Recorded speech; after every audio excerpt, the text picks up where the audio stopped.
You better get your life. Get your life. Yes, y'all. Come on now, sign up for ifyoucanmove.com. All right, go in and buy some things from Team LASHAE. Get your workout journey going. Y'all know how y'all do. It's about to be January. Y'all gonna have, wants and resolutions and all of that, and then y'all not gonna stick to them. So once y'all start it off right, okay, get y'all some TLC products to clean out all that food and alcohol that y'all drinking. Get you some NutriBurst to replenish you so you don't be out here getting sick and getting a cold. Okay, keep yourself healthy. Try that sea moss that get that phlegm up out you. Okay, y'all go and check out TLC products because they really will help you stay, on track with your journey and aid you in your process. Sign up for Team LASHAE and sign up for the online gym. Go check out and see what my girl got. Y'all know I'm also an affiliate for her boutique, Pasia and Amari, which has really cute workout clothing and jackets and masks and just all kind of cute stuff. So y'all go and check out that link. Now y'all know I'm an affiliate for PrettyLittleThing. Don't forget about that. And please don't leave. Okay, because I know how y'all be trying to skip through the ads. But listen, I am on Station Head. I did my first show. It was so amazing. Thank you to everybody that joined. Also, I started a Discord. If you are a member or a Patreon, check check your timeline. I sent you guys an invitation to my Discord. If you want to join my Discord, all you have to do is either be a Patreon or a member over here. I would prefer for you to be a Patreon, just because you know how you never know with YouTube, but whichever is fine. But with Patreon, you can pick however much you want to give. I think it's like $1, $2, goes all the way up to $4 or $5, I believe, $5. So yes, but please do me a favor and go and sign up on my Patreon so you can be on my Discord. We're gonna do watch alongs. We do video talks. I actually had like a whole conversation with 2 of my Patreons on there today before I came and recorded. I had such a good time with them. So thank you 2 ladies for joining me. I know it was y'all's, it was Brown Girl and then it was Shanda or Shonda, something like that. Y'all got to start giving me y'all real names when we get into these environments, okay? If you come on my Discord and we talking and all of that, say your real name so I could be like this person. Because it's hard for me to remember usernames, okay? But anyway, I love y'all so much. Thank y'all for joining the Discord. But yeah, y'all support in all of these different ways. Check down below in the description box. Okay, follow me on Instagram and let's get into the video. Hey everybody, what's up? It's your girl Bondy Blue and I am back for another Ready to Love review, y'all. All right, let's go ahead and get into it. So Rashid, Edwin, Simone, and Adriana talk about Naya sending Chris home the night before. Just over one disagreement, one conversation led to you throwing this man away who you had, kind of claimed as your own for this entire time that we've been here. I was kind of like, yeah, she did do that, didn't she? She really did. That hot and cold is scary to me because I do believe that women should be very clear about what they need and what they want, and not accept anything less, especially when they're at an age in their lives when they feel like my biological clock is ticking. I don't have time to play around with somebody that is unclear on their goals and what they want when I know what I want, okay? That's fine, that's great. But I also feel like if that's the case, then why would you tie yourself to him the entire time before you had these conversations? You know what I'm saying? Like, it just shows that there's some crazy behind those eyes, okay? And I'm sorry, but hey, Naya, crazy behind those eyes, honey. And we're going to get to that in a minute. Because there's more crazy to come with Naya, you guys. This episode was quite entertaining. And that's no disrespect. That's just the truth of the matter. Like, you was trying so hard not to embarrass yourself, and your overreaction is really what ended up embarrassing you. Edwin has a connection with Naya, but now he's feeling joy a little bit more. I think that he was also turned off with the way she threw Chris away, because it's like, well, damn, if I say anything that you don't like, you'll just throw me away too. So why put all of that energy into you?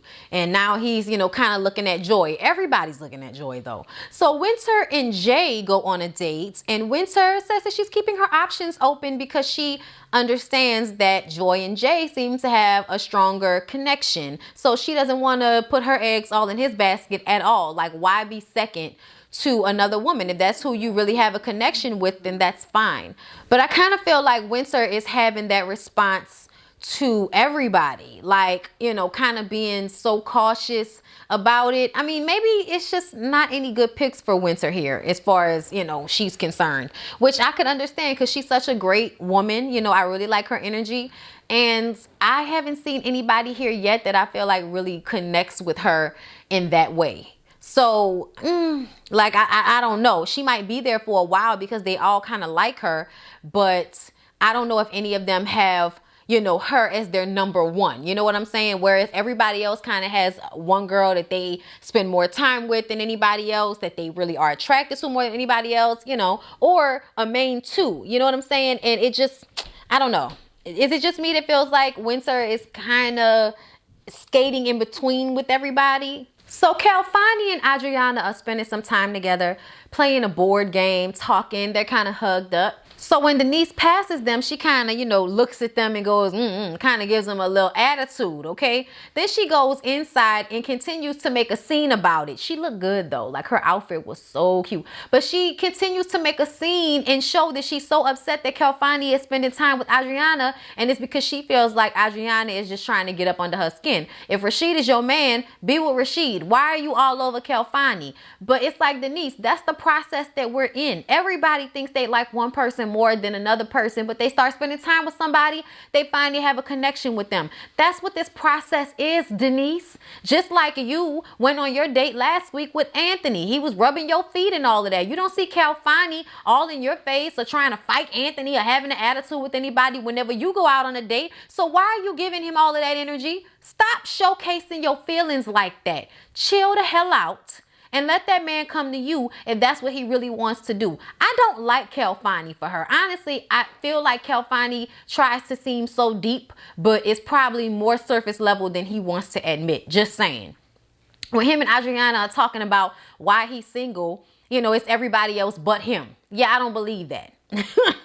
Something about him, you know, just makes me feel like, nah, brother, nah, there's some disingenuousness going on up in here.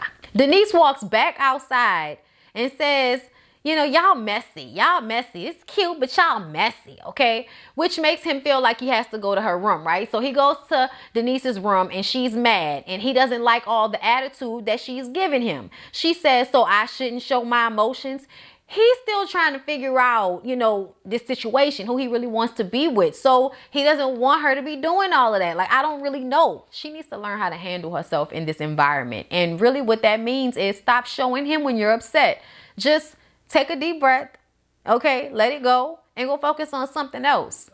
You know what I'm saying? But don't, you know, let everybody in the room know. Everybody like, uh-oh. Every time, you know, they see him with another girl and she's right there, they know she's gonna have an issue and a problem. The next day, Denise is saging herself, child. She needed to.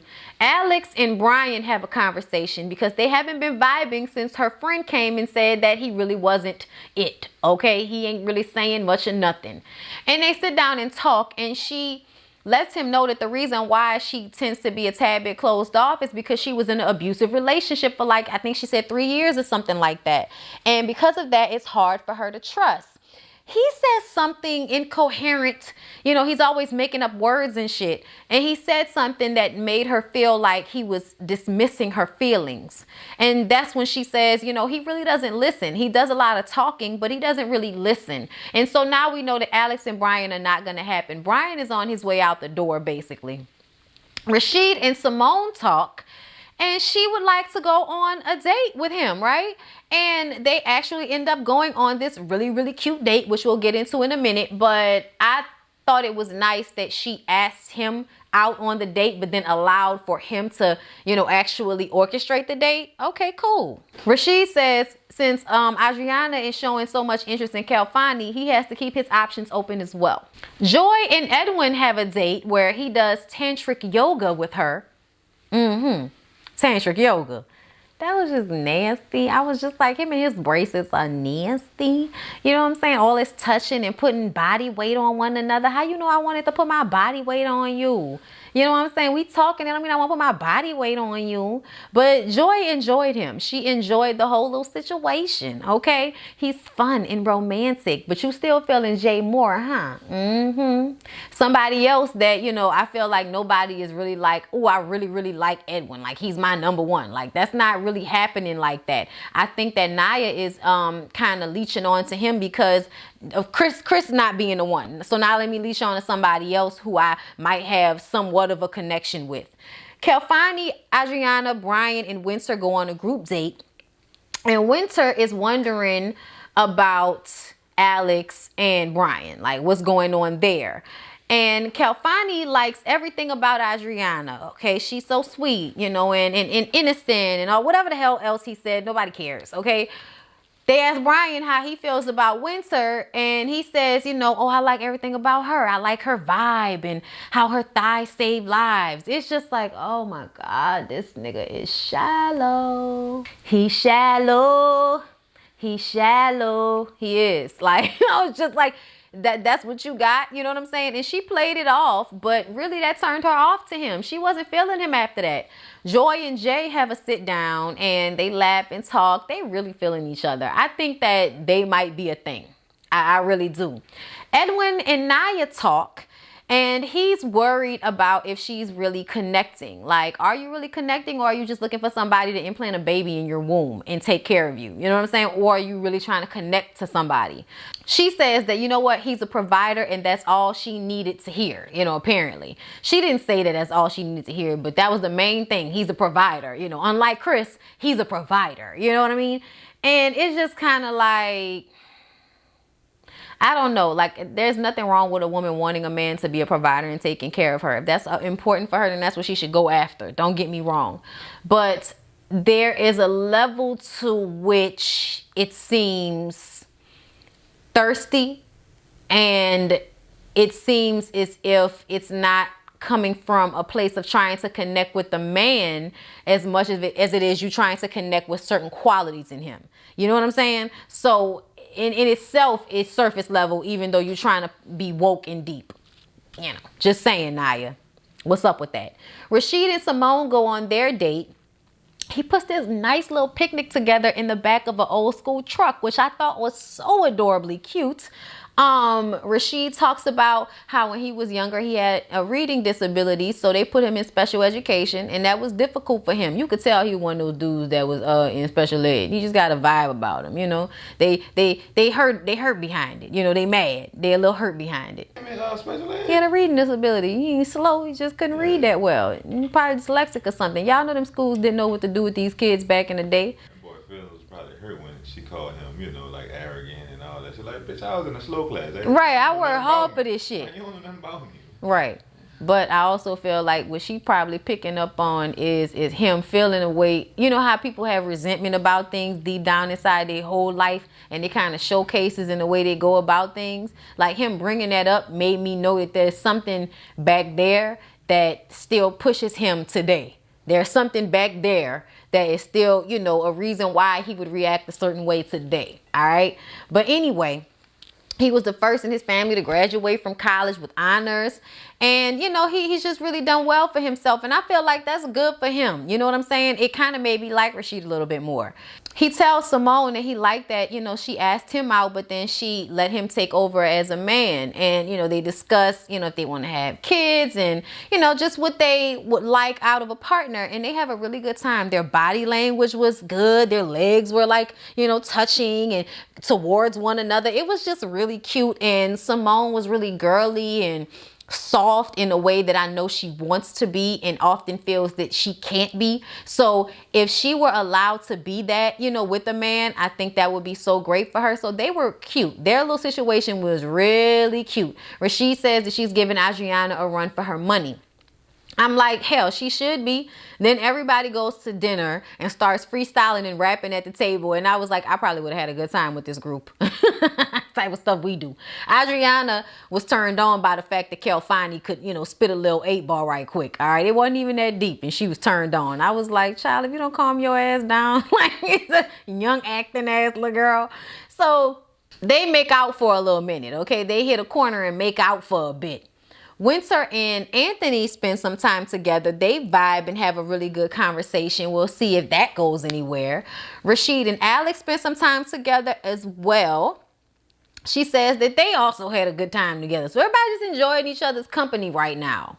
The men meet and Brian is once again not answering questions directly. And it's just, like I said, surface level. Somebody that doesn't want to get that deep, you know, for whatever reason. They're here for ulterior motives. Like whatever the situation is, it's time for him to go though. Next week, he's probably going to go.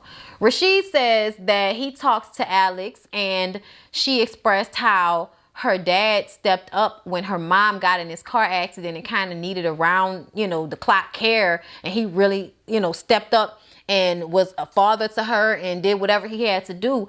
And so that's what she's looking for in a man, a conversation that Brian obviously missed. Now, she was supposed to be one of his top, but he didn't know none of this. And Rashid did. So I think that also speaks about the fact that Denise had him pegged wrong about that arrogance, because arrogant men don't listen. I'm going to tell you. And Rashid, seems to, I think, you know what I think it is? I think when people feel a certain way on the inside, when they feel less than, on the outside, they try hard to not, seem insecure. I think that's what it is. It's not really an arrogance, but it's somebody that is trying to make sure they're coming off, a certain way as to attract women that they want. And they know women want assertive, confident men. So I'm trying to be assertive and confident while at the same time being sensitive and all of that type of stuff. I think that was the disconnect with him and Denise. And, she doesn't know him. So her assumptions were actually, to me, now that we have gotten to know him, quite wrong. But I do think it was the physicality, his mannerisms that might have sparked, her feeling the kinship to him and that other guy, whoever, had kidnapped her. But obviously, you don't know this man. So, because his energy this episode was way better. Tommy is like, Brian, you got to ask yourself, are you listening? Because you ain't know none of that. The men feel like Naya cutting Chris off was a red flag. So y'all already know. Kelfani talks about Denise being insecure and jealous. So those are the two bottom. All right. Rashid meets with Naya. She says everything has been great. She has nothing but great things to say about all the men just because she's scared she about to get sent home. Rashid explains how they felt about how she threw Chris away. And she says she doesn't want to have a conversation about splitting finances with a grown man. I'm like, why, bitch? What you think every man is making the most money? Like, what is that about? I'm sorry, but I just think that's crazy to me that matters that much to you. Like, if I don't make as much money, why would I pay the same amount as you? That doesn't make any sense to me. I'm just saying, y'all, everybody's situation isn't the same. But I just kind of felt like that's kind of, ridiculous to me to throw somebody away because they can't, afford to pay all of the mortgage. All of the bills. Like, you have money and you don't want to split the bills, bitch. Like, you have a job. You don't want to split the bills. You want me to pay everything and you pay nothing. Am I clear on that? Like, I was just kind of like, yeah, she tripping out right now. And then, like, she didn't even say, oh, I have an issue with it all in all. It was just like, I don't even want to have a conversation with a grown man about splitting finances. I said, oh my God, bitch, you're crazy. You're crazy. You're going to have that conversation because everybody's not making that much money these days. Okay. And even if they did at one time, like, what if eventually they don't? Like, I don't understand the mindset of that in realistic terms. So when he tells her that she's not ready to love, she gets up and walks away. She doesn't even let him finish his sentence. So he says it to the sofa. He was like, you were not ready to love. Okay. And she is mad. Okay. Take this off of me. Take this off of me. Y'all not about to embarrass me. She doesn't even want to do her interview at the end. And it was just kind of like, you embarrassed yourself. You embarrassed yourself because you're going to handle this like everybody else. Okay, thank you. I recognize I'm not ready to love on this show. That's fine. All right. Thank you so much. Well, I'm just disappointed. I would have hoped it would have worked out, but that's okay. I'm a prize. I'll get somebody. It could have just been as simple as that. And everybody would have been like, oh, okay. But you flipping out and talking about how you was one of the best women there, and they should have been, grateful to be a prospect for you because you're the prize and all that. And it's like, yes, as a woman, we should always feel like we're the prize. But to me, it sounded like you were saying that to convince yourself, not to convince anybody else. Because if you really felt like that, then this shouldn't have bothered you that much. If you really that bitch, then this just isn't my time or my space. There just wasn't a man here that was made for me. And it was a toss-up whether there would be. You know what I'm saying? This is a small group of men. Out of all the men that I could possibly meet in my everyday regular life, maybe he just wasn't here. And that's fine. That's no skin off my back. Like, why handle it this way and then act like you know how great you are? If you know that, then you would have walked in that and not reacted the way you did, ma'am. But, Go on about your business. She was so upset. Jay talks to Denise. And, you know, he basically tells her, bitch, stop being so aggressive. Pull it back some.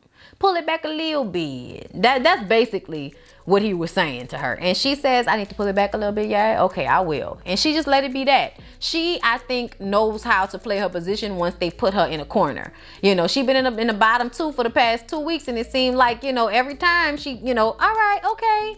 You know, but then we go right back to the same thing. So you either gonna get it together or your ass gonna go home next week. Pick one.